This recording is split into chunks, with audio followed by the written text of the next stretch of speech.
आज की हमारे हिस्ट्री क्लास में आप सबों का स्वागत है। इतिहास को 3 भागों में बांटा गया है। प्राचीन भारत का इतिहास, मध्यकालीन भारत का इतिहास, आधुनिक भारत का इतिहास।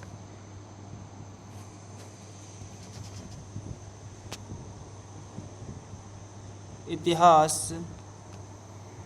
घटनाओं के क्रमबद्ध रूप को इतिहास कहते हैं।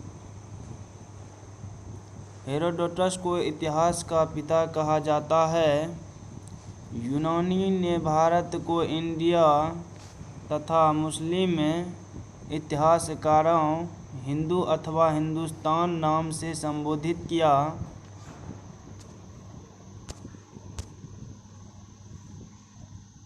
इतिहास के कार्य के विभाजन के इतिहास के स्रोत के आधार पर इतिहास के कालक्रमों को 3 भागों में बांटा गया है।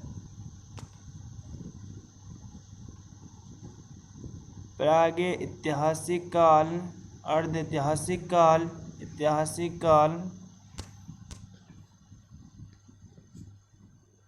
प्रागैतिहासिक काल जिस काल में लिपि की जानकारी नहीं थी उसे प्रागैतिहासिक काल कहा जाता है।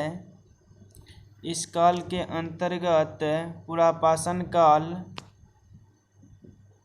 मध्यपाषाण काल, नवपाषाण काल।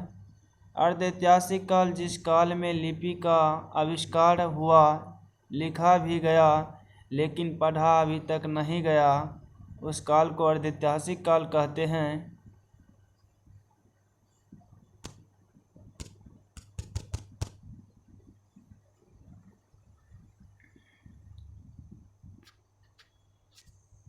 अर्धऐतिहासिक काल जिस काल में लिपि का आविष्कार भी हुआ, लिखा भी गया लेकिन अभी तक पढ़ा नहीं गया, उस काल को अर्धऐतिहासिक काल कहते हैं। इस काल के अंतर्गत सिंधु नदी घाटी सभ्यता को रखा गया है। ऐतिहासिक काल मानव के उस काल को ऐतिहासिक काल कहा जाता है जिसके लिखित विवरण उपलब्ध हैं, उस काल को ऐतिहासिक काल कहते हैं। जैसे बस्ती निर्माण, अस्थायी जीवन, कुम्भकारी, चाक निर्मित मिट्टी के बर्तन। जीवाश्म से आप क्या समझते हैं? जीव जंतुओं के सड़ने गलने से जो अवशेष प्राप्त होता है उसे जीवाश्म कहा जाता है। जैसे पेड़, मानव, जानवर, चिड़िया इत्यादि को हम जीवाश्म कहते हैं। वह सड़ गल के मिट्टी में ह्यूमस के रूप में बन जाता है, इसे जीवाश्म कहा जाता है। पुरातत्व से आप क्या समझते हैं? पुरातत्व उसे कहा जाता है जिस वस्तु एवं औजार का उपयोग एवं प्रयोग हमारे पूर्वजों के द्वारा किया गया, उसे ही पुरातत्व कहा जाता है। जैसे भवन, सड़क, दर्पण, मूर्ति, मोहरे इत्यादि।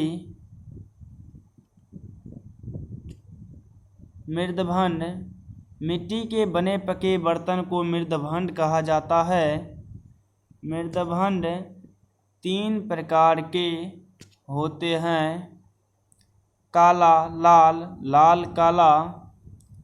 आप सबों को वीडियो अच्छा लगे तो चैनल को सब्सक्राइब करें, लाइक करें, अधिक से अधिक शेयर करें। आज के वीडियो में इतना ही।